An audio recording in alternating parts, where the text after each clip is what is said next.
Huwag po kayong kakalas. Kasi pagdating po natin sa Senado, bakbakan po talaga yan. Want a bloodbath talaga. Bloodbath, grabe. Tahimik na ngayon mga kababayan, no? Yung nagpo-post ng impeachment. At isa pa, nilaglag na sila ng kanilang bagoong Pilipinas campaign manager mga kababayan. Hindi ko maintindihan kung bakit nila kailangan gawin. Ngayon ko lang natuklasan na yung aking duda nung unang-una pa lang kung bakit nila pinipilit yung impeachment na yan ay tama. And it was because of the conditional release. Nagsimula yung problema ng administrasyon nung hindi nila sinunod yung budget ng Pangulo. Ang nangyari, hindi nila sinunod, ang dami-dami lang ginalaw later on. Next, fast forward. So, naka-hold pa rin yung mga conditional release. And up to now, I think there's mga 90 billion pa na naka-hold. So, pinapressure nila ako na i-release yung mga infrastructure projects for conditional release. Sabi ko, hindi pa pwedeng i-release yan.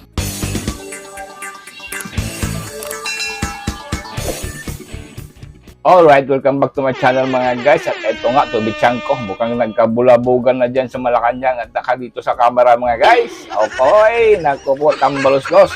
Ito na nga mga guys, hayagan na po talaga nilaglag ni Tubig Tiangco. Itong campaign manager, naalala nyo? Campaign manager ni Bangag. Talagang nasalaysay niya na dito kung ano ang dahilan ng kanilang pagbulusok.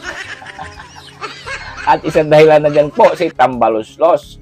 Ako, mahaba-haba ito, panaginggan po natin si Tubig Tiangco mga guys. Let's go. And isang like at saka isang subscribe lang dyan mga guys. Masaya na po tayo. Maraming salamat. Let's go, Tubig Tiangco. Na tinuloy. Okay. Next. Fast forward. So, naka-hold pa rin yung mga conditional release. And up to now, I think there's mga 90 billion pa na naka-hold. Kasi talagang inihigpitan yon. So, pinapressure nila ako na i-release yung mga infrastructure projects for conditional release. Sabi ko, hindi pa pwedeng i-release yan. Kasi nga, tinitignan pa kung yan ay mga legit projects. Yeah. But sir... Ang sabi nila sa akin, nung dalawang pumausap sa akin na pinapunta ni Speaker, pero naipangako namin yan, paano yung mga pumirma ng impeachment. So, nag-report ako kay Presidente, Sir, kung ako, checkin muna natin kung legit yan. Pero pinipressure ako, ang sinasabi nila, yan daw, ipinangako nila. Ang sagot sa akin, Presidente, wala tayong pinangakong ganyan. So sabi ko sa kanya, Sir, ito na yung sinasabi ko.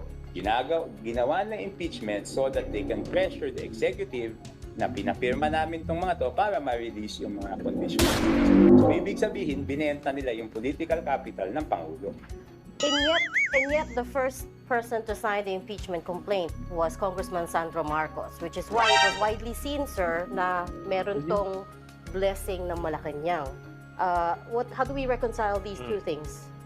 Okay, I had a private conversation with Congressman Marcos, but let's leave him out of this kasi hindi naman siya yung talagang pasimuno nito ang tingin ko na ipit rin siya dito Jose, you think may tama yun, yung observation na yun, na may impact nga siya doon sa nangyari sa alyansa?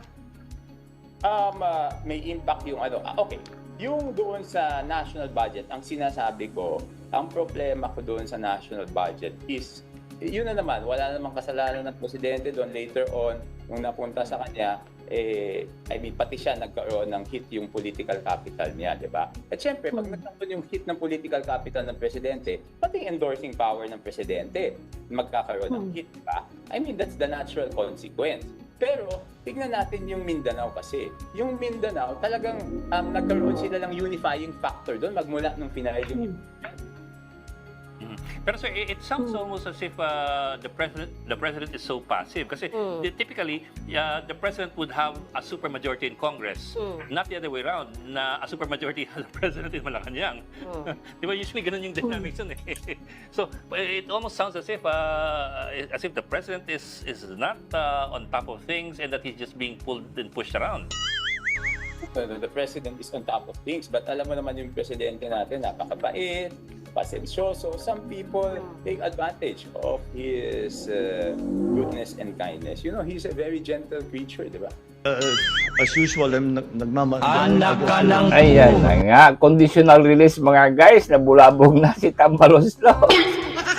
Naalala nyo, yung meeting nila po doon sa isang hotel, doon before impeachment kay BP Sara, di ba? Nandun sila Castro, tapos nandun yung nag-viral na iniwan yung mga cellphone nila dahil may papipirmahin sila lahat doon sa impeachment. Kaya pumirma itong mga congressman, sinabi naman nila sa kampanya nila, napilitan silang pumirma dahil sa ganito ganyan, di ba? Ito na po yung conditional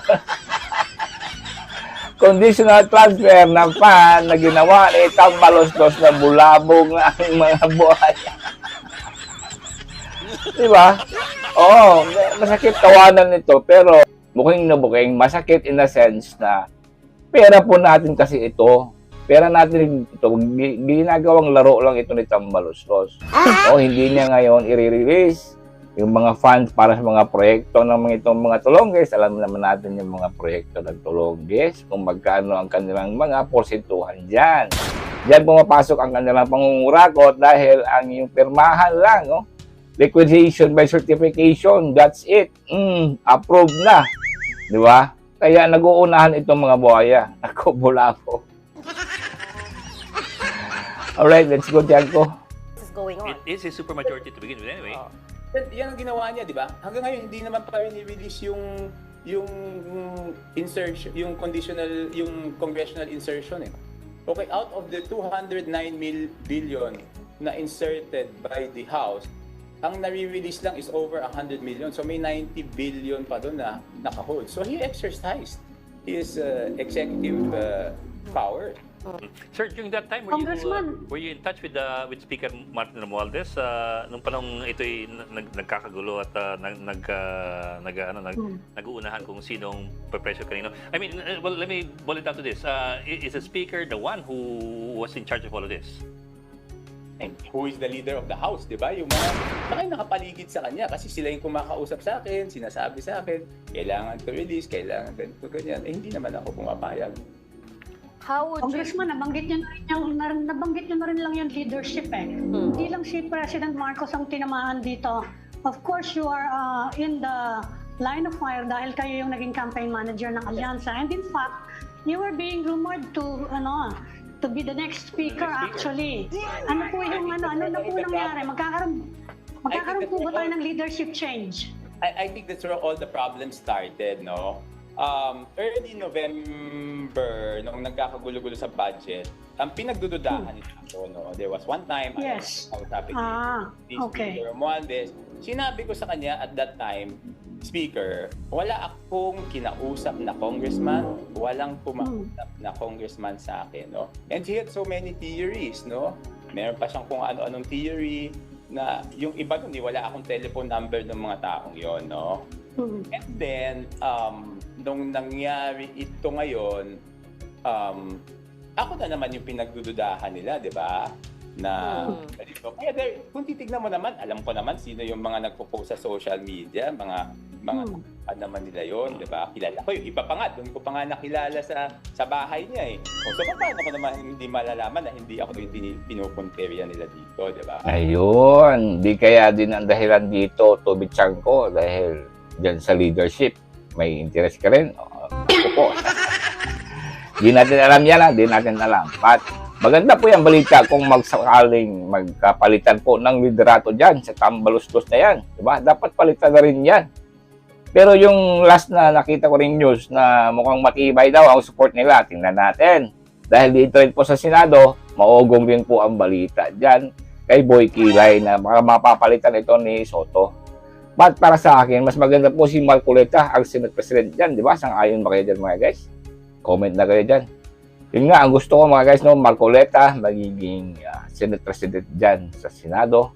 At okay rin ito si Toby Chanko dyan sa Kamara. O, kung gusto niyang tulungan niyang Pangulo, tulungan mo, ikaw na. Basta importante, mapalitan niya Tambaloslos na magnanakaw. Diba? Diba? Booking na booking from the start. But at the end of the day, meron pa rin kayong na-release. Diba? Ayun na. Yung mga ayuda. At saka isa pa itong ayuda mga guys. Oh, meron ba kayong nakikita ngayon mga schedule na ayuda? Hindi ba nawala rin yung parang bulayang ayuda na yan, di ba? Wala na ayuda, babay ng ayuda. Lipad na ang mga congressman, ako po, di ba? Grabe ang politika. Bulabog pa impeachment ngayon, atras abante, ano ba?